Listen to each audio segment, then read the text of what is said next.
Buenas tardes a todos. Mi nombre es José Arcos y ejerzo la presidencia de la Academia Nacional de Medicina. Y hoy tenemos el gusto de invitar al doctor Francisco Real, que nos acompaña desde Madrid, para el ciclo de sesiones científicas de este año. El tema será cáncer de vejiga, uno y muchos, una visión molecular, que será desarrollada por el doctor Real y comentada por los académicos Mario Barangot, profesor agregado de oncología, y el académico Roberto Puente, que es profesor de urología. Recordamos que esta sesión científica va a ser grabada y va a estar disponible en nuestro sitio web.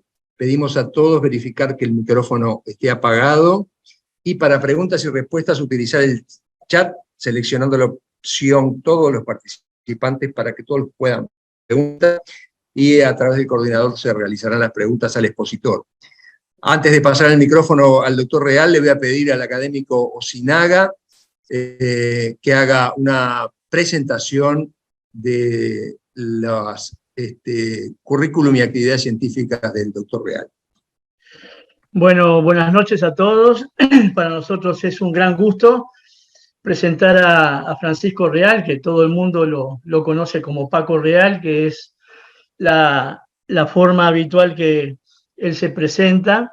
Nació en Barcelona y es médico, oncólogo clínico. Su formación en oncología la hizo en el Memorial Sloan Kettering en Nueva York, donde vivió muchos años, donde fue investigador asociado y parte del staff de oncólogos de la División de Oncología Médica hasta el año 1986. En esa época, Paco fue protagonista de algo que luego termina siendo un hito para la oncología clínica, ya que con Mendelssohn dirigió el primer ensayo clínico con un anticuerpo monoclonal anti-EGFR, que luego quedó como el cetuximab, y el primer ensayo clínico en humanos de algo que luego ha tenido una gran repercusión en la oncología. Él lideró, junto con Mendelssohn, este ensayo clínico pionero. Luego volvió a España, a un instituto de investigación municipal, el Instituto de Investigación Biomédica, en Barcelona, y a partir de ahí hizo una carrera impresionante en España. Fue nombrado en 2004 catedrático de Biología Celular de la Universidad Pompeu Fabra, y en el año 2007 se da un traslado que generó ruido en España, porque Paco, que ya era un científico de renombre, se va de Barcelona a Madrid a liderar un grupo de investigación en el CENIO, el Centro Nacional de Investigaciones Oncológicas, que es el principal centro de investigación oncológico que hay en España, y consolidó un área particularmente en cáncer de páncreas y cáncer de vejiga, que ha consolidado con una producción científica destacadísima. Simplemente decir que Paco ha publicado 340 artículos en revistas arbitradas internacionales. Eso es un número importantísimo, pero muy importante es en qué revistas ha publicado. Ha publicado en Nature muchos artículos, en Cancer Cell, en Gastroenterology, Clinical Cancer Research, Journal Clinical Oncology. Bueno, todos aspectos que tienen mucho que ver con la oncología básica y lo translacional. Pero eso, que es muy importante, para nosotros es una parte de la historia. Paco conoce Uruguay desde el primer evento científico en el que tuvimos la oportunidad de compartir con él hace 26 años. Junto con Mario Barangot, Paco participó de actividades en el servicio de oncología clínica, en aquella época que estaba el profesor Musé, también en el laboratorio de oncología básica, y ha tenido numerosas visitas a Uruguay, numerosos uruguayos de distintas áreas se han vinculado con Paco y se han formado en actividades biológicas y biomédicas que han generado justamente la oportunidad Paco, y es permanentemente alguien que tiene la disposición muy especial de ayudar a Uruguay y estar creando cosas con los uruguayos. Por lo tanto, esta instancia para nosotros es muy gratificante de tener a Paco, teniendo la oportunidad de dar esta charla. Uruguay es parte de algo que él siempre, como reitero, es parte de lo que él siempre atiende. Y bueno, abusamos un poco de su generosidad porque en Madrid son las 12 menos 25 de la noche, un horario que no creo que hayas dado muchas charlas a esta hora, Paco, pero bueno, gracias por estar acá. Bueno, muchísimas gracias a Eduardo y a la Academia por la invitación. Eduardo sabe que yo no sé decir no a una solicitud de los amigos y colaboradores uruguayos. Es un gran placer hablaros esta noche, que solamente podría ser superado por estar a vuestro lado, porque, como ha dicho Eduardo, tenemos en casa un gran cariño por la familia uruguaya y por el país. Si os parece, vamos a empezar a hablar y vamos a hablar de un tema que yo creo que es un tema muy apropiado para este momento. Vamos a hablar de una visión sobre la heterogeneidad del cáncer de vejiga desde el punto de vista molecular, y como Eduardo ha dicho en esa generosa introducción inmerecida, este es un buen momento para hablar de cáncer de vejiga. Y nuestro laboratorio tiene una visión muy dirigida a entender la enfermedad. Entonces vamos a ver si las diapositivas quieren correr bien. Sí.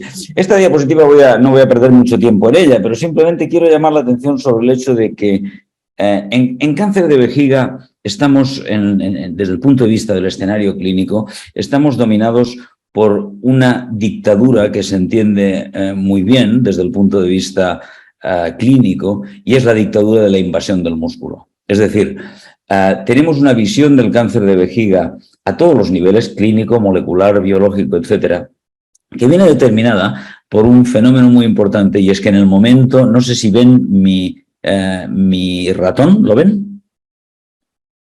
Sí, perfecto, se ve. Sí, vale.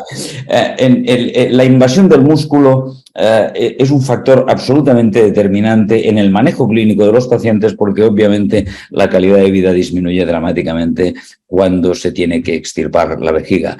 Y eso marca la visión que tenemos de esta enfermedad, y yo creo que distorsiona en cierta manera la visión que tenemos de esa enfermedad, y ese va a ser uno de los puntos que voy a querer discutir hoy. Sabemos que este es un tumor altamente recurrente, es un tumor que cuando se presenta en su forma más abundante o más frecuente, que es la forma no músculo-invasiva, puede progresar en aproximadamente un 15% de los casos a invadir músculo.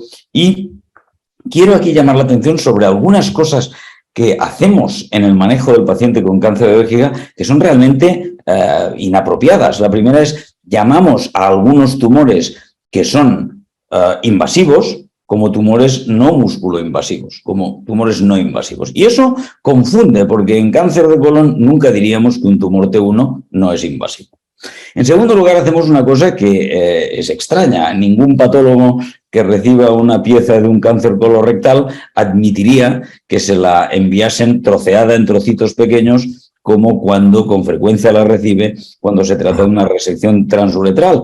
Y eso parece una tontería, pero no es una tontería, porque eso quiere decir que muchas veces el conocimiento que tenemos de la enfermedad no músculo-invasiva está, y nunca mejor dicho, fragmentado. No tenemos una buena arquitectura tridimensional. Otro aspecto que me parece que es interesante es que con frecuencia la pieza o el recipiente que le llega al patólogo lo que contiene es múltiples tumores, porque con frecuencia el cáncer de vejiga es multifocal, que están mezclados y que incluso todos ellos vienen en el mismo recipiente, con lo cual no podemos adscribirlos a una entidad morfológica característica. Y todo esto se hace por buenas razones. Es evidente que hay buenas razones para hacerlo, pero simplemente muestra cómo de peculiar el manejo del cáncer de vejiga es. Y el escenario en que nos encontramos hoy es un escenario absolutamente fascinante, porque después de que en los años 70 y a primeros de los 80 se estableciese la utilidad de la BCG y del cisplatina en el manejo de los tumores agresivos no musculoinvasivos y de los tumores metastáticos, pasamos un desierto, un valle del desierto, un desierto tremendo terapéutico, hasta finales de la década pasada. Y en este momento nos encontramos en una auténtica explosión de posibilidades terapéuticas que, por lo tanto, quieren decir que existen numerosas oportunidades para estratificar mejor el tratamiento de los pacientes y ofrecerles unas mejores oportunidades curativas. Vamos entonces a revisar muy brevemente cuál es la visión que a mí me gusta transmitir en este momento de cómo se desarrolla el cáncer de vejiga. El cáncer de vejiga aparece en el urotelio, que sabemos que es un epitelio que se parece a un epitelio transicional, que tiene algunas características semejantes al resto de epitelios estratificados del organismo, como la piel. Sabemos en este momento que el urotelio histológicamente normal, por ejemplo, de donantes de órganos, puede contener mutaciones en genes como estos de aquí, que son genes importantes para el desarrollo de cáncer de vejiga. Es decir, primer concepto, tenemos evidencias sólidas de que algunos de los genes que están mutados en cáncer de vejiga y que participan en el desarrollo del tumor, están mutados incluso en el urotelio normal de gente que no tiene ninguna patología de ningún tipo. Y luego tenemos dos vías de progresión de la enfermedad que una de ellas yo los llamo, y Eduardo me lo ha oído comentar algunas veces, las coliflores, y esta es la vía de progresión tumoral de los tumores tipo coliflor, y la vía de los tumores tipo patata. Los coliflores tienden a crecer hacia la luz de la vejiga, son tumores papilares, y estos tumores papilares tienen una baja tendencia a progresar hasta invadir músculo. Aquí tenemos los tumores músculo-invasivos que se generan por la vía papilar, pero los tumores de esta vía principalmente se diagnostican relativamente precozmente en estadios TA o T1. Por el contrario, los tumores que tienen personalidad de patata, por decirlo así, me van a permitir esta analogía. Estos tumores son tumores que tienen una tendencia muy importante a progresar y a invadir músculo. Quiero llamar la atención sobre el hecho de que los tumores de la vía papilar son tumores que implican con frecuencia la activación de oncogenes, de genes que ganan función cuando se mutan. Hablaré ahora de algunos de ellos, principalmente de FGFR3 por su relevancia clínica, pero además de FGFR3, PIK3CA y RAS. Por el contrario, los tumores que crecen por la vía de crecimiento invasivo, los tumores de personalidad patata que yo llamo, son fundamentalmente tumores que están asociados a la inactivación de genes supresores tumorales, P53, el gen del retinoblastoma y genes implicados en la reparación del DNA y en la remodelación de la cromatina. Bien, primer mensaje. El primer mensaje es que los tumores no musculoinvasivos de alto grado tienen una personalidad molecular y un comportamiento molecular muy parecido, si no idéntico, al de los tumores musculoinvasivos. Y lo vamos a ver ahora. Esta es una diapositiva que muestra la frecuencia de mutaciones en estos tres oncogenes que he dicho que son típicos de la vía papilar en tumores de vejiga primarios, incidentes. Aquí tenemos un subgrupo de tumores TAT1 de bajo grado, el subgrupo de tumores T1 de alto grado y el subgrupo de tumores músculo-invasivos. Y como pueden ver, la mayoría de los tumores de bajo grado, TAT1, tienen mutaciones en FGFR3 o en FGFR3 y PI3 quinasa. Sin embargo, los tumores no músculo-invasivos, TA o T1, G3, que no son músculo-invasivos, desde el punto de vista de las alteraciones en estos oncogenes, son extraordinariamente parecidos a los tumores que son músculo-invasivos. Con lo cual, lo que esta diapositiva, junto con otros datos que voy a presentar en un momento, nos está diciendo, es que en realidad los tumores de alto grado son tumores que tienen la personalidad, independientemente de que invadan músculo o no, tienen la personalidad de invadir músculo, pero son, por decirlo de alguna manera, me gusta a mí utilizar esta analogía que se graba en la mente de los oyentes, son asesinos que no han tenido tiempo de sacar la pistola, se han diagnosticado pronto y por lo tanto nos ofrecen una posibilidad de curación. Pero son igual de agresivos desde el punto de vista biológico que los tumores musculoinvasivos. Bien, si miramos la cohorte más importante de tumores musculoinvasivos que se ha estudiado desde el punto de vista molecular, que es la cohorte del cáncer genome atlas, el TCGA, pues se pueden ver cuáles son los genes que están con mayor frecuencia mutados en los tumores musculoinvasivos. Tenemos a P53, el guardián del genoma, como uno de los más importantes. Todos estos, los 3 siguientes genes, son genes implicados en la remodelación de la cromatina, es decir, en la estabilidad y en la organización del DNA y las proteínas asociadas, y luego tenemos genes de otros diferentes tipos. Quiero llamar la atención sobre el hecho de que uno de los genes importantes en cáncer de vejiga, independientemente de la vía por la que evolucionan los tumores e independientemente del grado y del estadio, son las mutaciones en TERT, en el gen que codifica para la subunidad catalítica de la telomerasa. Y este es el tumor, el cáncer de vejiga, que tiene una frecuencia más alta de mutaciones en TERT. Y no me pregunten por qué, porque no sabemos cuál es la biología que subyace al hecho de que el urotelio sea tan sensible a las alteraciones en este gen. Y de forma muy interesante, las alteraciones que se producen en este gen no se producen en la secuencia codificante, sino que se producen en el promotor. Y son mutaciones puntuales hotspot, es decir, en 2 codones muy concretos, lo cual sugiere que son mutaciones de ganancia de función y mutaciones que proporcionan una ventaja al tumor, pero todavía no sabemos muy bien cómo se produce eso. Son mutaciones frecuentes, más del 70% de los casos, y que son muy fáciles de detectar desde el punto de vista molecular. Y luego quiero hablar un poco de FGFR3, porque FGFR3 es el oncogen más frecuentemente mutado en cáncer de vejiga. Es un receptor tirosina quinasa, digamos que de la misma superfamilia que el receptor de EGF. Y llamar la atención sobre un par de hechos que son un poco paradójicos y llamativos. Las mutaciones en FGFR3, que es un oncogen, son mucho más frecuentes en los tumores menos agresivos, los TA, o los tumores de bajo grado, que no en los tumores muy agresivos, como los tumores T2. Aquí en azul son los tumores wild type, y ven que en los tumores más agresivos hay una menor frecuencia de mutaciones. Lo cual hace pensar que FGFR3, lo que condiciona las mutaciones en FGFR3 es el desarrollo de tumores que de entrada no tienen una gran agresividad. Eso no quiere decir que FGFR3 no sea un driver, no sea un oncogen importante en cáncer de vejiga, simplemente que confiere unas características biológicas que son menos agresivas. Estas mutaciones se producen principalmente en el dominio extracelular de la proteína, unas pocas de ellas ocurren en el dominio quinasa, que es el dominio intracelular, pero la mayoría se producen en el dominio extracelular, en puntos calientes, en algunos aminoácidos muy concretos.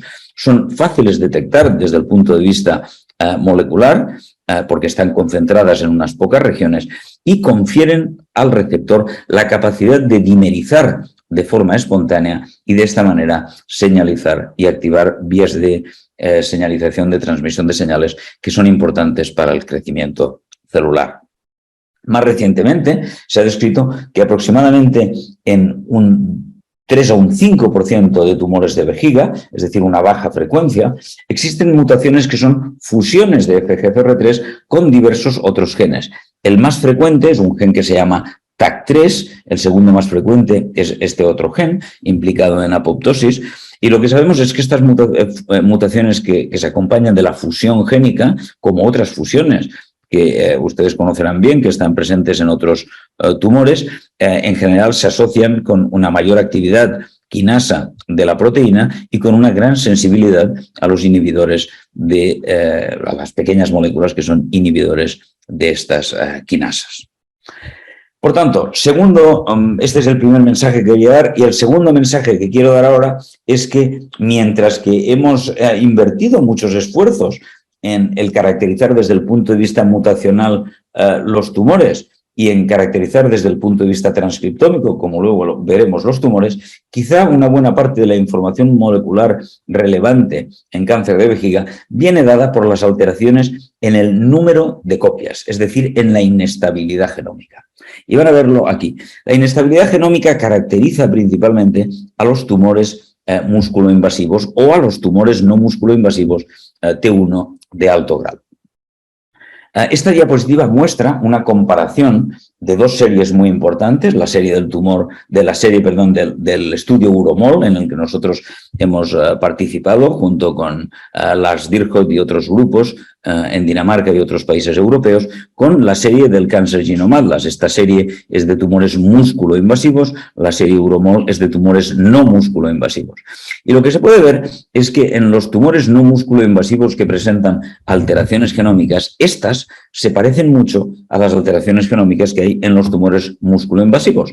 Por ejemplo, las amplificaciones en el receptor PPAR-gamma, que es un factor de transcripción importante para la diferenciación urotelial, ocurren en los tumores músculo-invasivos y también ocurren en los tumores no músculo-invasivos de alto grado, con una frecuencia de aproximadamente un 5 o un 10%. Las amplificaciones en MDM2, un gen que está implicado en la vía de P53, exactamente igual. Las deleciones en el gen P16, que es un gen muy importante en el urotelio, se producen también en tumores no músculo-invasivos y contribuyen a la progresión tumoral. Con lo cual, lo que estamos diciendo es, de nuevo, que los tumores de alto grado no músculo-invasivos tienen molecularmente características muy parecidas a los tumores músculo-invasivos. Y cuando miramos la inestabilidad genómica, los cambios en el número de copias, podemos distinguir dentro de los tumores no músculo-invasivos tres grandes grupos. Un primer grupo, que aquí llamamos el grupo genómico 1, que prácticamente no tiene alteraciones genómicas. Estos análisis están hechos utilizando microarrays de SNPs, pero en algunos datos que existen también de whole genome sequencing con baja profundidad, los datos son muy parecidos. En algunos de ellos pueden ver que incluso no se detecta absolutamente ninguna alteración del número de copias. Luego tenemos un tercer grupo, que es un tercer grupo que se parece muchísimo a los tumores músculo-invasivos. Son tumores altamente inestables. Aquí tenemos en naranja las ganancias y en azul las pérdidas. Y se ve que en numerosas regiones de cada uno de estos cromosomas que están delineados aquí en la línea vertical o con estas columnas, hay alteraciones como pérdidas o ganancias. Muy parecido a lo que ocurre en los tumores músculo-invasivos. Y luego un tercer grupo intermedio que tiene las características de alteraciones genéticas o genómicas en el cambio de número de copias en algunas de las regiones que son más características del cáncer de vejiga, como he dicho antes, P16 o el cromosoma 9. El cromosoma 9 es un cromosoma que es muy importante para el urotelio y que es el que con mayor frecuencia, como se puede ver aquí, el cromosoma 9 está perdido en los tumores uroteliales. Este cromosoma 9 contiene varios genes, no es uno solo, que son probablemente muy importantes para la biología del urotelio. Uno de ellos es P16, genes de la familia Patch y algunos otros en esta misma región. Hay que decir también que en proximidad con el P16 están algunos de los genes de respuesta a interferón y esto puede ser importante en relación con la respuesta a los inhibidores de los checkpoints inmunes, que como hablaremos luego son muy importantes en cáncer de vejiga. Pues bien, si miramos estos tres grupos de clasificación genómica muy estables, muy inestables e intermedios, y miramos a la probabilidad de supervivencia libre de progresión o la probabilidad de supervivencia libre de recurrencia, lo que vemos es que claramente los tumores que tienen el fenotipo de mayor inestabilidad genómica van peor. Van claramente peor. Y no solamente van peor, sino que cuando añadimos esta información al score de riesgo de progresión establecido por la EORTC, que es un parámetro que utilizan muchos urólogos para valorar el riesgo de progresión de los pacientes con enfermedad no musculoinvasiva, vemos que el añadir la información genómica a este score permite también discriminar de forma significativa y como una variable independiente a los pacientes que van a ir peor. Por lo tanto, gran inestabilidad genómica, peor pronóstico y nos permite identificar pacientes con un alto riesgo de progresión a tumores musculoinvasivos. Vamos al tercer mensaje, que tiene que ver con la serie de análisis transcriptómicos que se han realizado en los últimos 15-20 años para clasificar los tumores principalmente músculo-invasivos. Y esta clasificación transcriptómica nos dice bastante sobre la biología del tumor y quizá también sobre la estratificación terapéutica. La La clasificación más sencilla que se estableció inicialmente en cuanto a los tumores musculoinvasivos es la de los tumores que tienen características luminales, en azul aquí, versus los que tienen características basales. Y esta clasificación, cuando aquí decimos luminales, y lo decimos por analogía a lo que se ha aprendido en los últimos 25 años, principalmente en cáncer de mama, estos son los tumores que tienen diferenciación urotelial, mientras que los tumores basales son los que tienen una diferenciación escamosa. Esta clasificación inicial dicotómica sabemos que es simplista, sabemos que es inexacta y ha sido refinada por numerosos estudios posteriormente y más recientemente por, como explicaré dentro de un momento, por una clasificación de consenso internacional que yo puse en marcha hace aproximadamente 7 u 8 años y que ha sido un trabajo conjunto de muchos grupos internacionales que ha sido muy valioso. Me refería antes a los tumores luminales y a los tumores basales. Los tumores luminales son tumores que, como he dicho, tienen características uroteliales. Aquí se ve las características típicas de un tumor con diferenciación urotelial. Son tumores que no expresan las queratinas típicas de epitelios estratificados, como queratina 5 o queratina 14, mientras que los tumores basales expresan queratina 5 y queratina 14, que son dos queratinas típicamente asociadas con los tumores escamosos. Esta clasificación viene en parte también determinada por el hecho de que en los tumores que son uroteliales o luminales se expresan factores de transcripción que son importantes en cáncer de vejiga y que están implicados directamente en el control del programa de diferenciación urotelial. Los dos más importantes son GATA3 y FOXA1. Pues bien, como dije hace unos minutos, un grupo de investigadores internacionales establecimos la clasificación de consenso, que lo que pretendió es que pasásemos de este babel de múltiples clasificaciones distintas a intentar entre todos entender la enfermedad de una forma consensuada. Y este trabajo de consenso nos llevó a definir 6 subtipos de cáncer de vejiga de acuerdo con el fenotipo transcriptómico, de acuerdo con ensayos de RNA-seq o de microarrays. En primer lugar, quiero llamar la atención sobre estos 3 grupos, que son los 3 grupos que presentan diferenciación urotelial o luminal, que tienen características muy particulares, como luego veremos. Los más uroteliales de todos son los que se llaman luminales papilares y que corresponden a los tumores musculoinvasivos que se han desarrollado a través de la vía que yo he llamado antes de las coliflores. Luego tenemos otro segundo subgrupo en el que hay un gran acuerdo de su existencia, que son los tumores que llamamos BASC o basal squamous, y que son estos tumores que expresan queratina 5 y queratina 14 y que tienen características típicas muy parecidas a las de los tumores basales de mama, por ejemplo. Luego tenemos un subgrupo en cierta manera un poco peor definido, que se llama stromal rich porque su característica principal es que es muy abundante la presencia de estroma.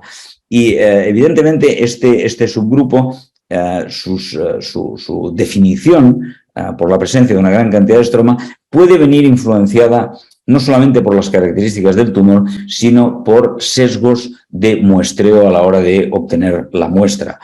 Y somos muy conscientes de ellos. Estos tumores son principalmente tumores luminales que tienen mucho estroma. Y finalmente, voy a hablar luego un poquitín de ellos, los tumores neuroendocrinos. Y estos tumores neuroendocrinos no se corresponden perfectamente, pero incluyen a los clásicos tumores neuroendocrinos de célula pequeña de la vejiga. Vamos a ver un poquito más qué es lo que podemos aprender a partir de esta clasificación.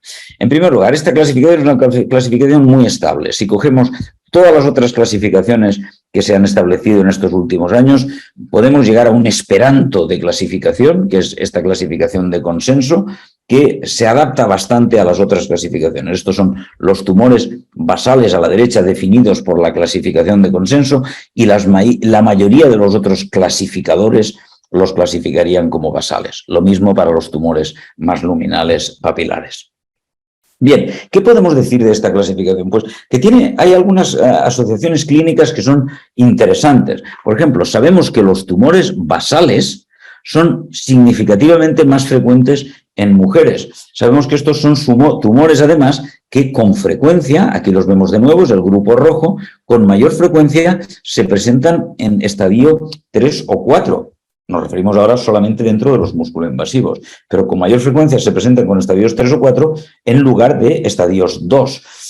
Lo cual está de acuerdo con información o con evidencias que ya existían antes de estos datos moleculares que sugerían que los tumores con diferenciación escamosa o con diferenciación mixta escamosa y urotelial son tumores más agresivos, más frecuentes en mujeres. Bien, esto lo confirma, pero no solamente lo confirma, es que la mayoría, creo que esto está en una diapositiva que comentaré luego, la mayoría de los tumores que el patólogo clasificaría como tumores uroteliales que tienen diferenciación escamosa, efectivamente están en este grupo, en el grupo BASC, pero hay algunos tumores que el patólogo nunca diría que tienen diferenciación escamosa y que molecularmente también los podemos definir aquí. Y eso puede ser importante. Esta diapositiva muestra la relación que existe entre estos 6 subtipos de consenso y los principales genes mutados, alterados en cáncer de vejiga. Y en este sentido, simplemente llamar la atención sobre 2 o 3 hechos interesantes. En primer lugar, los tumores BASC, los tumores basales escamosos, tienen una frecuencia muy alta de mutaciones en P53 y sabemos que eso no es bueno. En segundo lugar, los tumores neuroendocrinos, definidos molecularmente como neuroendocrinos, tienen una frecuencia altísima de alteraciones en P53, cerca del 100%, y en retinoblastoma, 2 genes que son muy importantes para el control del ciclo celular. En tercer lugar, los tumores luminales, especialmente los tumores luminales papilares, los uroteliales, son los que tienen una mayor frecuencia de mutaciones en FGFR3. Eso puede tener importancia desde el punto de vista terapéutico. Y finalmente, quiero llamar la atención sobre el punto de que las alteraciones, las mutaciones en ERCC2, que es un gen implicado en la reparación del DNA, son particularmente más frecuentes en un subgrupo de tumores luminales muy concreto que se llaman luminales no estables. Por tanto, existen algunas correlaciones relevantes entre las alteraciones transcriptómicas y las mutaciones en genes implicados en cáncer de vejiga. Voy a pasar de largo esta diapositiva porque no quiero extenderme demasiado y sí que quiero llamar la atención aquí sobre un par de cosas. Esta es la asociación de la clasificación molecular con lo que los patólogos nos dirían. Y lo que se puede ver es que los tumores molecularmente definidos como BASC, como basales escamosos, están particularmente enriquecidos en tumores en los que el patólogo nos diría que hay una diferenciación escamosa.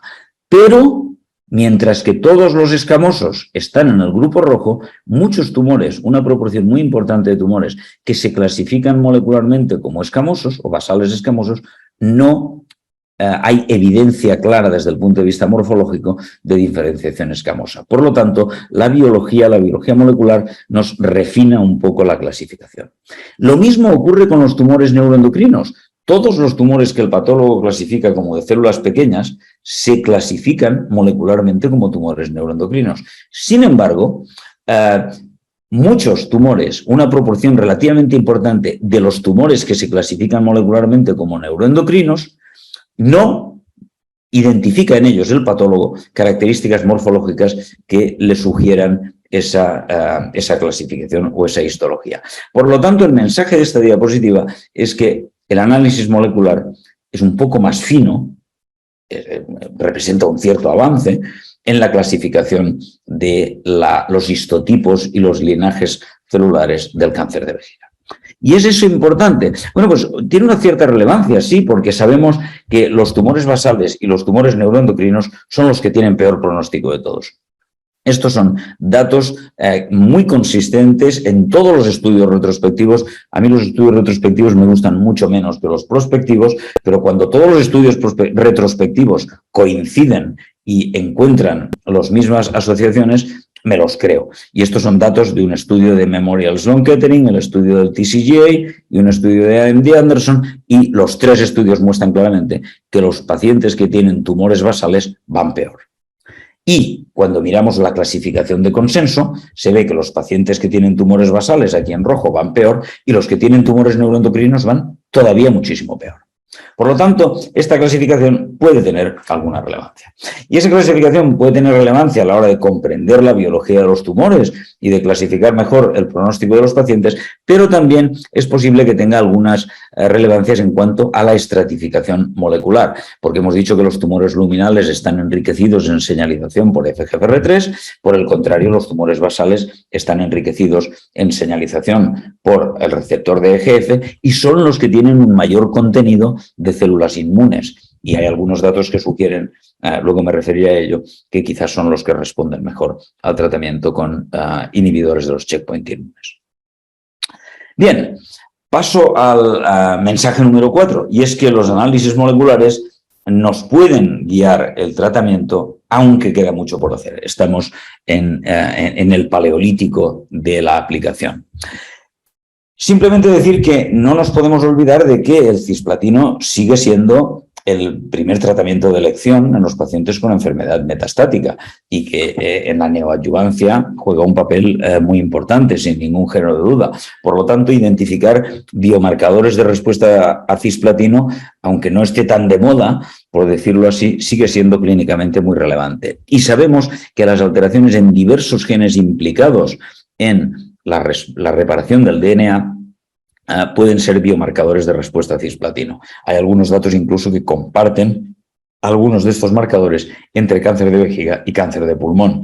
Uno de los genes implicados es ERCC1, que juega un papel importante en la vía de reparación por excisión de nucleótidos. También se han descrito alteraciones en RCC2. En el caso de RCC1 no hay mutaciones. Lo que sí que es importante es que los niveles bajos de expresión de RCC1 están asociados con mejor respuesta al tratamiento con cisplatino y la supervivencia en estos pacientes, y por lo tanto esta es un área que requiere demostración en ensayos prospectivos, pero que los datos son prometedores. En el contexto de las mutaciones, el grupo de Memorial Sloan Kettering definió hace algunos años, en el contexto de la quimioterapia neoadyuvante, que las mutaciones en RCC2 que se producen a lo largo de todo el gen son predictores de respuesta a cisplatino, y estos datos, aunque no están confirmados en ensayos clínicos prospectivos, yo creo que son razonablemente sólidos, y son mutaciones que claramente conllevan una pérdida de la función de la proteína. El grupo de Elizabeth Plimak describió ya hace unos años algunos datos que también requieren confirmación prospectiva de que las mutaciones en el gen ATM y en el gen FANC, otros dos genes implicados en reparación de DNA, pueden estar asociados a la respuesta al tratamiento con cisplatino, y que esto, por supuesto, luego se traduce después en una mejora de la supervivencia en estos pacientes, y también describieron hallazgos similares para el gen DRB. Pero, como digo, esto está pendiente de validación en estudios prospectivos. Nosotros hicimos un pequeño estudio con el grupo español retrospectivo de una serie de unos 150 pacientes tratados con quimioterapia neoadyuvante, y lo que vimos es que en los pacientes que tenían tumores con fenotipo basal, si habían recibido quimioterapia neoadyuvante con cisplatino, su supervivencia se hacía prácticamente equivalente a la de los pacientes que tenían tumores luminales. Como he dicho anteriormente, los tumores basales, los pacientes con tumores basales tienen peor pronóstico. Por tanto, estos datos sugieren que los pacientes con tumores basales que reciben quimioterapia neoadyuvante con cisplatino, su esperanza de vida mejora como consecuencia del tratamiento con cisplatino, y que por lo tanto parece que los respondedores, nosotros encontramos que aproximadamente los pacientes con tumores basales tienen una probabilidad 4 veces mayor de tener una respuesta completa cuando reciben quimioterapia neoadyuvante con cisplatino. Y esto, la clasificación se hace con 4 anticuerpos que se pueden utilizar por inmunistoquímica de forma muy sencilla, y que la mayoría de los servicios de anatomía patológica de un hospital universitario tiene disponible casi en cualquier sitio del mundo.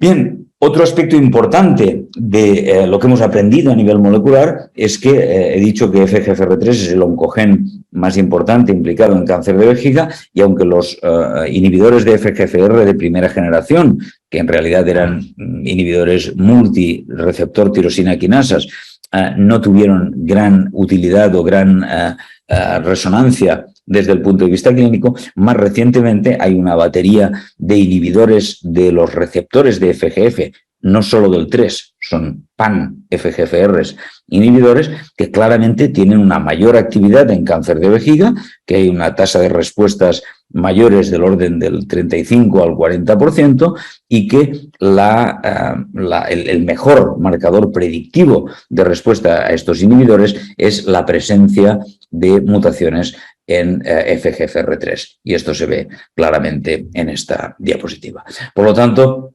aunque las respuestas tienen una duración relativamente corta y se desarrolla resistencia, como es el caso en la mayoría de los inhibidores de receptores tirosina quinasa, creemos que entender mejor estos mecanismos de resistencia podría contribuir a mejorar la capacidad de que estas pequeñas moléculas impacten sobre el tratamiento de este subgrupo de pacientes.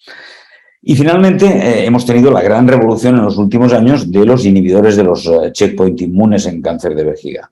Y en cáncer de vejiga esto ha sido una auténtica revolución, aunque la tasa de respuesta sabemos que es, vamos a decir, discreta, pero quizá lo más importante es que algunos de los pacientes, una proporción razonable de los pacientes que responden, tienen respuestas de larga duración que son clínicamente relevantes.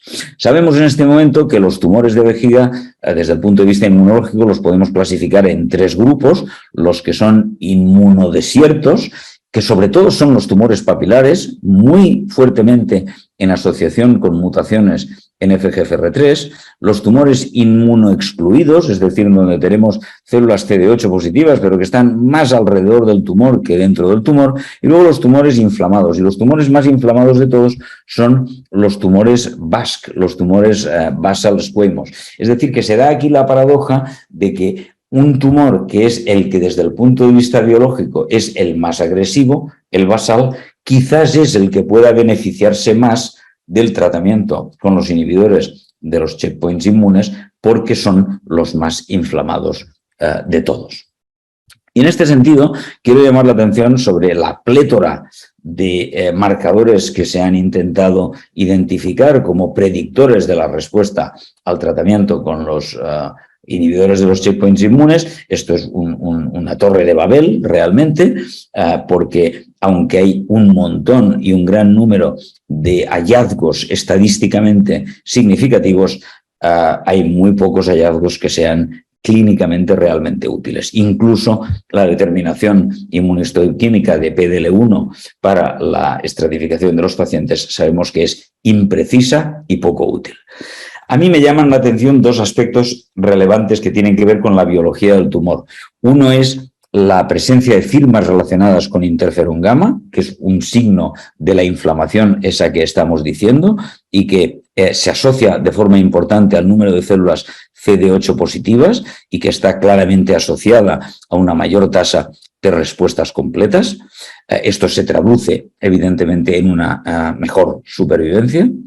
En segundo lugar, un aspecto que se ha destacado y es la carga tumoral mutacional y que sabemos que también la carga mutacional es más alta o la tasa de respuestas completas es más alta en los pacientes que tienen una carga mutacional alta. Sin embargo, desde el punto de vista clínico, a mí me parece que esto es relativamente poco útil porque el solapamiento que existe en la carga mutacional en los diferentes grupos es tremendo, como pueden ver ustedes, y por lo tanto yo dudo de que esto se pueda aplicar, pueda tener aplicabilidad clínica. Quizá lo más importante de todo es que sabemos que hay tumores que tienen una gran respuesta o una gran señal transcriptómica de respuesta a TGF-beta.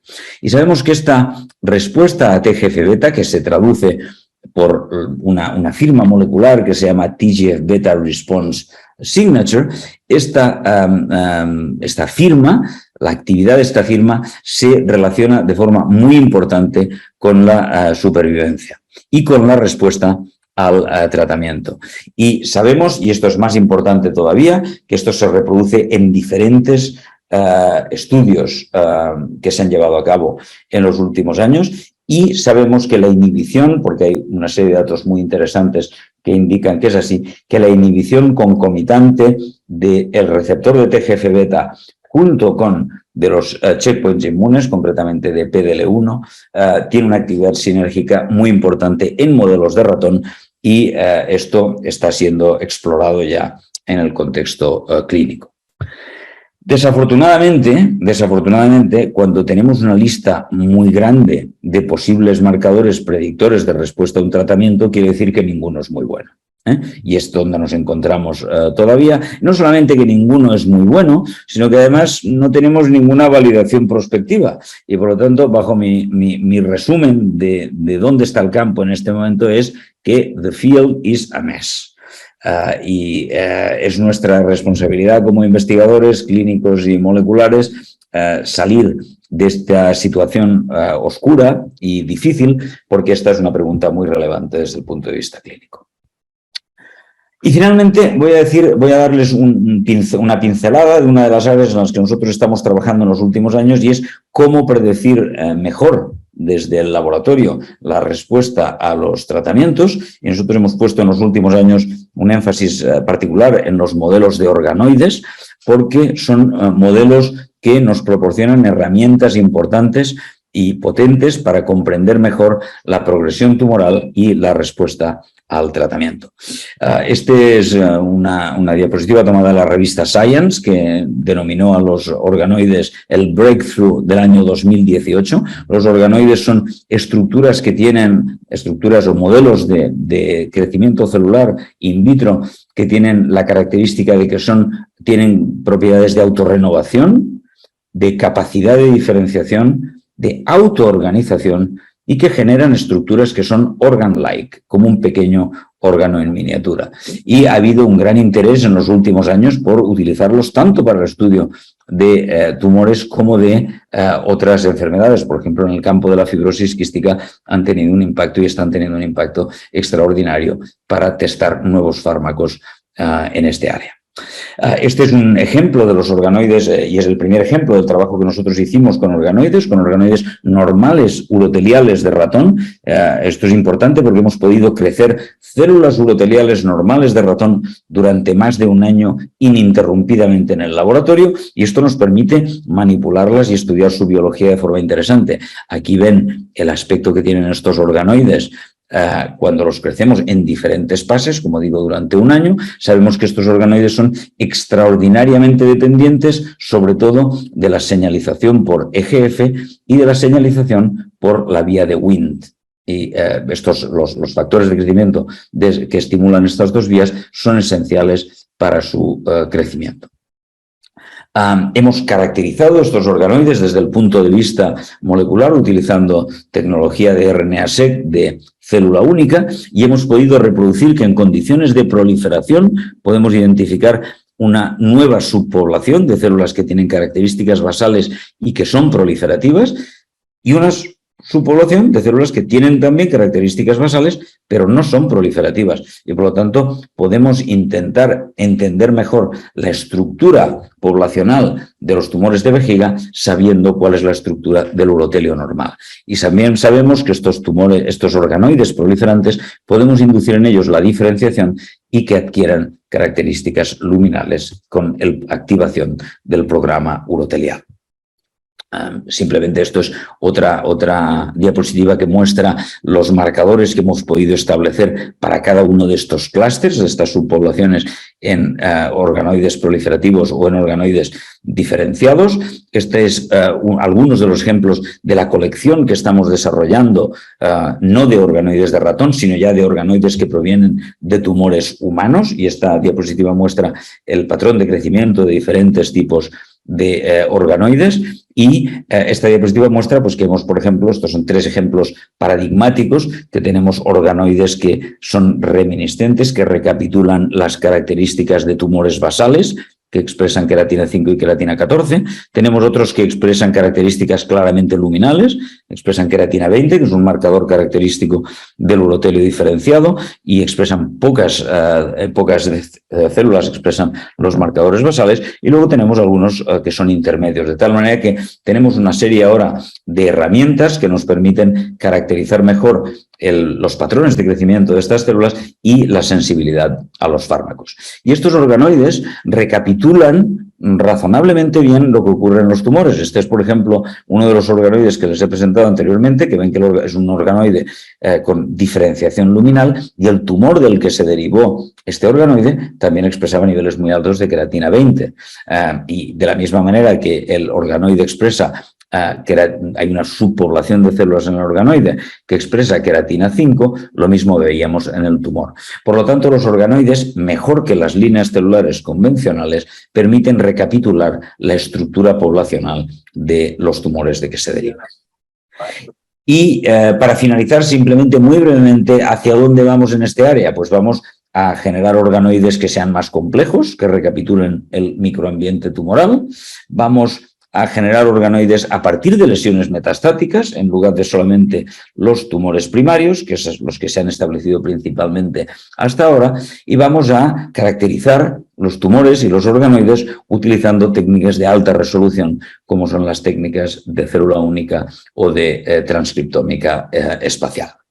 Y con esto simplemente decir, pues dar las gracias a la gente de mi laboratorio que trabaja en cáncer de vejiga y a todos ustedes por su atención, y estaré encantado de contestar preguntas si las tuvieran.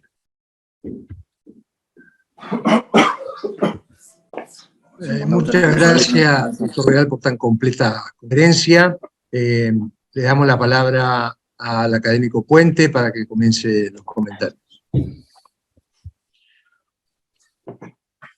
Bueno, muy buenas noches a todos. En primer lugar, quiero felicitar al doctor Real por su excelente conferencia, que creo que nos ha enriquecido mucho, y es un honor para mí poder hacer este breve comentario. Queda poco por decir, tal vez solo destacar aspectos ya referidos. Dado mi especialidad, que es la urología, voy a realizar algunas consideraciones con una óptica clínica. No tengo autoridad para opinar en aspectos estrictamente biológicos. Obviamente los urólogos, como los colegas oncólogos, nos enfrentamos con mucha frecuencia al cáncer de vejiga y desgraciadamente también lo hacemos a la progresión de la enfermedad. Hace 30 años nos referíamos al cáncer de vejiga como cánceres superficiales y profundos, dando la falsa impresión de la benignidad de los superficiales en relación a los profundos músculo-invasores, siempre de pronóstico reservado. Se aplica entonces el título acertado de la conferencia, cáncer vesical 1 y muchos. En el caso de los cánceres no músculo-invasores, según la terminología actual, se incluyen tumores de muy bajo potencial de malignidad y en el otro extremo, otros que por sus características de invasión de la lámina propia de la pared vesical y o por la agresividad celular, su comportamiento puede ser incierto, a veces grave, con progresión a tumores invasores. Incluso tumores secundariamente invasores, como los referidos, son de peor pronóstico que los primariamente invasores. Hubieron en el tiempo claros avances en el manejo del cáncer vesical, como ser el uso del BCG intravesical para cáncer vesical no músculo invasor, con la pretensión de disminuir el riesgo de recidiva y de progresión, demostrando ya el rol de la inmunoterapia en el manejo de la enfermedad. El uso de la quimioterapia con cisplatinos y los avances de las técnicas quirúrgicas. Sin embargo, en el transcurso de muchos años solo se vieron modestos resultados en sobrevida global vinculados con el tratamiento del cáncer vesical músculo invasor, y a pesar de las terapias quirúrgicas agresivas, aproximadamente 50% de los pacientes van a morir de la enfermedad. A pesar de los tratamientos multimodales, los resultados de los mismos van a estar condicionados a la estadificación clínica, que tiene fallas en sensibilidad y especificidad para predecir con exactitud el estadio de la enfermedad. En el campo de la investigación, en los últimos años, hemos sido testigos de importantes avances en aspectos biomoleculares, inmunológicos y genéticos que el doctor Real hoy nos ha mostrado con mucha claridad. Esos avances extraordinarios de la investigación biomolecular no siempre pueden ser incorporados con rapidez a la práctica clínica, pero vemos claramente en ellos un futuro muy promisorio. Pero por el mismo motivo, el escenario diagnóstico y terapéutico en el cáncer de vejiga se ha complejizado mucho. Esta visión molecular, ¿qué nos aporta en el campo clínico en la actualidad? Primero, desde el punto de vista diagnóstico, la aplicación de nuevos marcadores moleculares para diagnósticos y seguimientos en el cáncer vesical. Segundo, el uso de marcadores para predicción de recurrencia y progresión de la enfermedad. Tercero, en la selección de subtipos moleculares en cáncer vesical que permite identificar esos subtipos. A ver.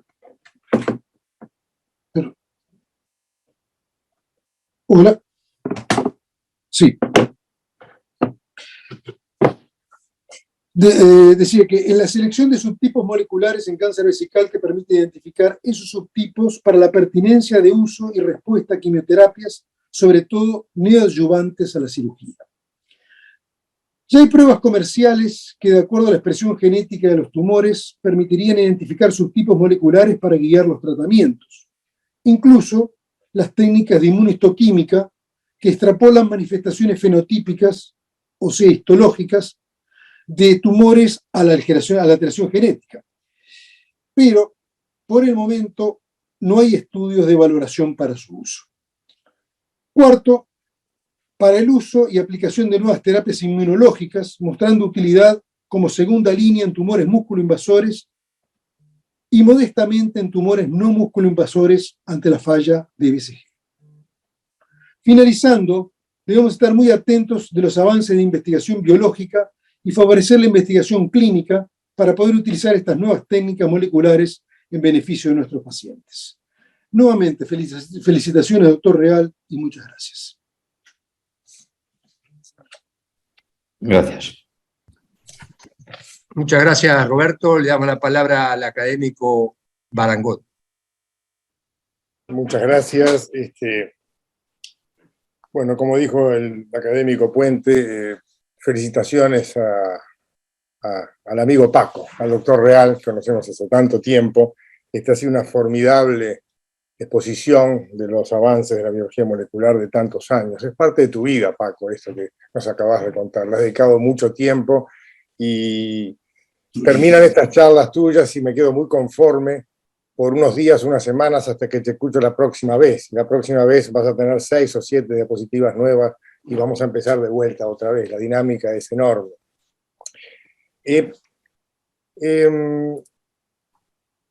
Quiero agradecer también que me hayan propuesto comentar tu trabajo. Digo, realmente es un honor. Los marcadores biológicos, yo diría predictivos de respuesta o de valor pronóstico, en cáncer se remontan ya hace varios años atrás. Recuerdo que en los 90 usábamos los receptores de estrógeno y progesterona en cáncer de mama. Eso nos permitía de alguna manera utilizar el tamoxifeno hasta hoy día. Luego también inhibidora de aromatasa para el cáncer de mama también. Otros marcadores como el ER2/neu en cáncer de mama o el KRAS en cáncer de colon, u otros como el EGFR, también nombrado por ti, en cáncer de pulmón. Y debemos recordar o mantener en cuenta en este momento que en cáncer de pulmón en primera línea tenemos hoy 9 alteraciones genéticas con otros tantos fármacos dirigidos directamente a ellos, solo combinados o incluso combinados con quimioterapia. Y su beneficio se expresa particularmente en términos de sobrevida o con un mejor perfil de tolerancia. Si bien no están exentos de complicaciones, estos son menos frecuentes, pero también algunos casos de cuidado.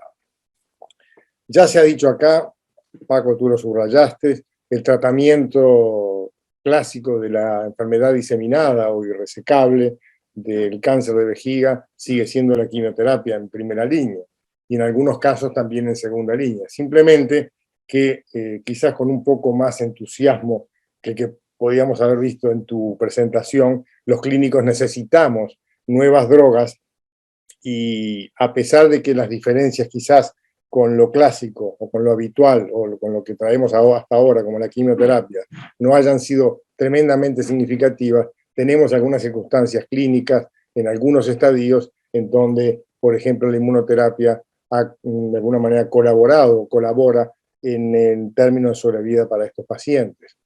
Quiero recordar o plantear el avelumab, que bueno, parte de inmunoterapia, de alguna manera todos saben, es un anticuerpo monoclonal humanizado, que se une al receptor de la muerte celular programada, PD1, y de alguna manera potencia las respuestas liberando linfocitos T, incluyendo las respuestas antitumorales. El estudio Javelin, que seguramente, sin duda, Paco conoce muy bien, es un estudio fase 3 randomizado, que incluyó 700 pacientes con enfermedad irresecable o metastásica en cáncer urotelial de vejiga. Estos pacientes han recibido en primera línea quimioterapia con platinos, plan clásico, y aquellos pacientes que no habían progresado bajo los 6 ciclos de platino y que o incluso hubieran tenido respuestas generalmente parciales, se randomizaron a recibir cuidados de soporte y un grupo de ellos, además, avelumab. Se pudo observar que en términos de sobrevida había cierta ventaja, podría ser menor, pero existe ventaja significativa a favor del uso del avelumab como mantenimiento en aquellos pacientes que no progresaron bajo el tratamiento con cisplatino. Y de hecho, las pautas americanas, particularmente la NCCN, tiene de alguna manera en categoría 1 el avelumab de mantenimiento en pacientes que han recibido quimioterapia previamente. A continuación de la quimioterapia con platino, el avelumab. Es una de las opciones de la inmunoterapia en estos casos. Después, en segunda línea, también fue mencionado por el doctor Real, el pembrolizumab, otro tratamiento de inmunoterapia, en el estudio el Keynote 045, en enfermedad irresecable o metastásica, esto es un estudio fase 3, en donde, incluidos algo más de 500 pacientes, en segunda línea, luego de una progresión lesional bajo quimioterapia con platino, se comparó el pembrolizumab versus quimioterapia de segunda línea, generalmente monodrogas, menos activas que el cisplatino, por supuesto, y hubo beneficios en términos de sobrevida, incluso con una mejor tolerancia a favor del pembrolizumab, con un 15% de efectos colaterales grado 3 o más, versus a casi 50% de los efectos colaterales de la quimioterapia. De alguna manera, esto ha permitido que la NCCN también coloque en categoría 1, en segunda línea, al uso del pembrolizumab en estos casos, pacientes que han fallado al cisplatino. También el pembrolizumab, como otras drogas, fue evaluado en primera línea, tanto sea combinado a la quimioterapia en base a platino o solo, y no encontraron diferencias significativas en términos de sobrevida en estos pacientes. Por lo tanto, en general, entonces en primera línea no participa el pembrolizumab, salvo que sean pacientes inelegibles, dado la semejanza de los resultados, que sean inelegibles para los tratamientos con platino. Bueno, el doctor ya hizo una clara mención al norepinib en cuanto a la necesidad de contar con tratamientos de alternativa de segunda línea. En el estudio, los pacientes que han recibido esta droga, deben ser pacientes FGFR2 o 3 positivos, y son en aquellos en los cuales, a pesar de que el estudio, tenemos un solo estudio apoyado en la NCCN, en el cual 99 pacientes en segunda línea tuvieron una mejor evolución comparado con la quimioterapia convencional. Y esta droga, de alguna manera, a pesar de ser un estudio fase 2 de un brazo solo, también de alguna manera es apoyado por la NCCN para el uso en estas circunstancias. O sea, en suma, tenemos aportes, creo que son aportes interesantes, creo que en el consultorio seguramente necesitamos tener todavía cierta expectativa, mayor que los biólogos, por supuesto, porque justamente al ser no tan entusiasta como nosotros, porque lo necesitamos en el consultorio, es lo que de alguna manera permite que los biólogos moleculares sigan progresando, creando información y dando paso a nuevas drogas, quizás droga de diseño, un término que no le gusta en general a todos los biólogos en general, pero bueno, es lo que creo que es la situación actual del tratamiento del cáncer de vejiga y los aportes de las nuevas drogas. Insisto, sigue siendo la base de la quimioterapia, pero algunos aportes, no solo los que mencionamos, sino otras drogas de inmunoterapia, otras moléculas, parecen estar aclarando algo el panorama de estos pacientes. Simplemente, para redondear, uno de los consejos, me gustaría después tener también la opinión del doctor Real, es cuando nosotros empezamos el tratamiento de un paciente con cáncer de vejiga diseminado, si cabe hacer el tratamiento de quimioterapia en base a platino, ya es conveniente hacer el testeo de la posibilidad de contar con algunas de las mutaciones mencionadas y no esperar a que el paciente progrese para solicitarlo. A veces estos estudios, algunos se hacen en Uruguay, otros no, pueden demandar varias semanas y de alguna manera es como una especie de pérdida de tiempo en esperar su resultado para elegir una droga que pueda servirnos en segunda línea ante la progresión lesional. No sé cuánto tiempo lleva un test de este tipo en España, pero creo que es importante, no sé si seguramente se manejarán de la misma manera. Y lo otro es la relevancia de contar con un laboratorio, es una técnica, tenemos entendido, muy compleja, un laboratorio que sea vigente ante las necesidades de contar con informes confiables. Otra vez, muchas gracias, Paco, por tu excelente conferencia y bueno, gracias. Muchas gracias, Mario. Si hay comentarios del doctor Real o preguntas. Hay una pregunta acá. Doctor Picardo, académico Picardo. Una salvedad antes de la pregunta. Yo no trabajo en el tema, por lo cual probablemente la pregunta sea bastante tímida. Lo segundo es, lamentablemente he podido conectarme tarde a su presentación, segunda falta, lo lamento.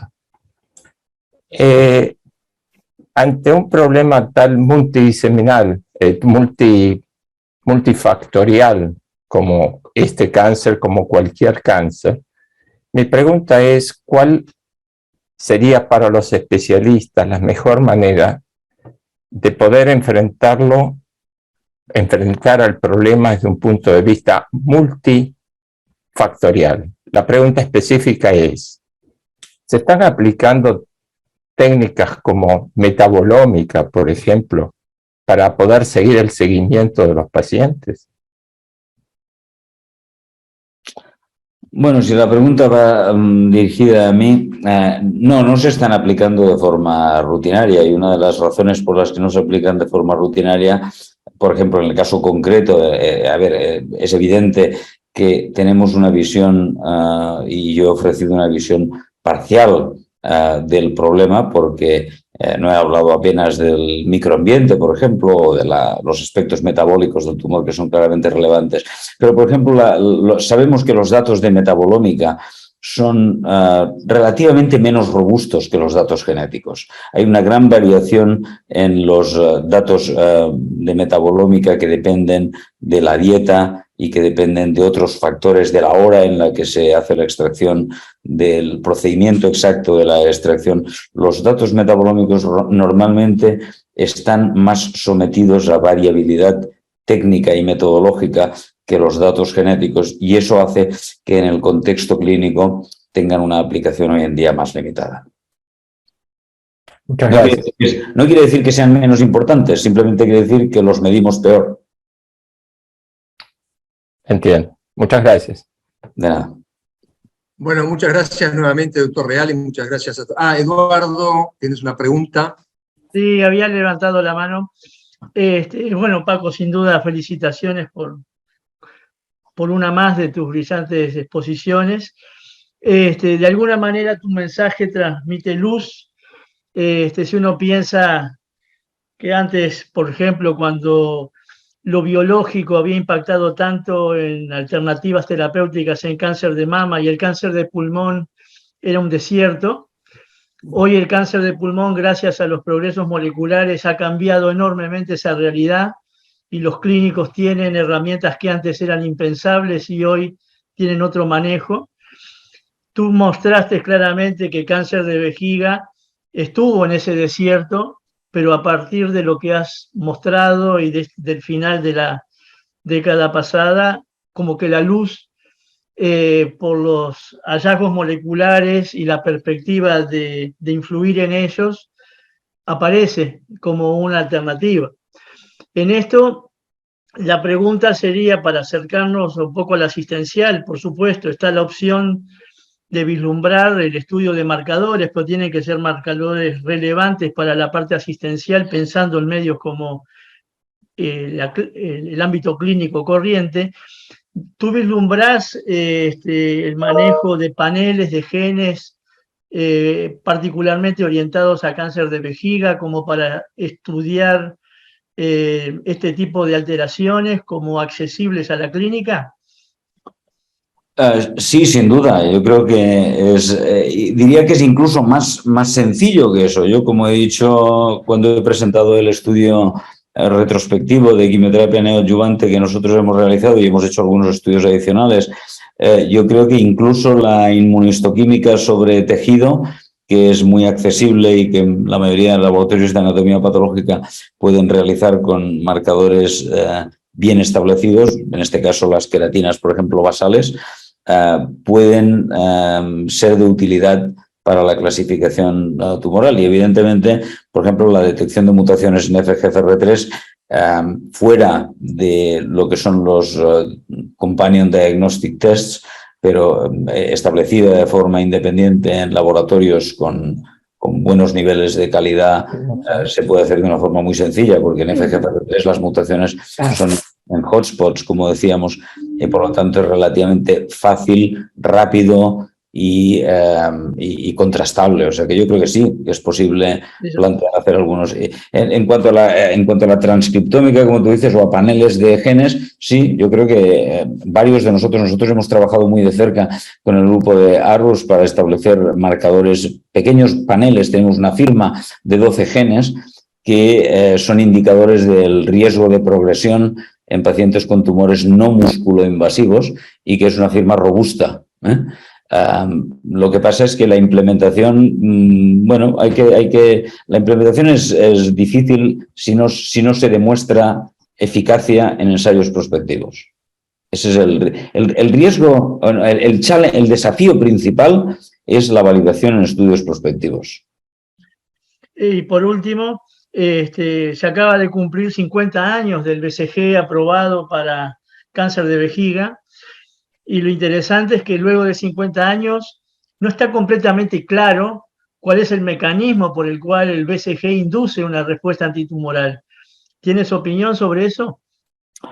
No, yo en esto soy muy práctico. Yo creo que es como los marcadores.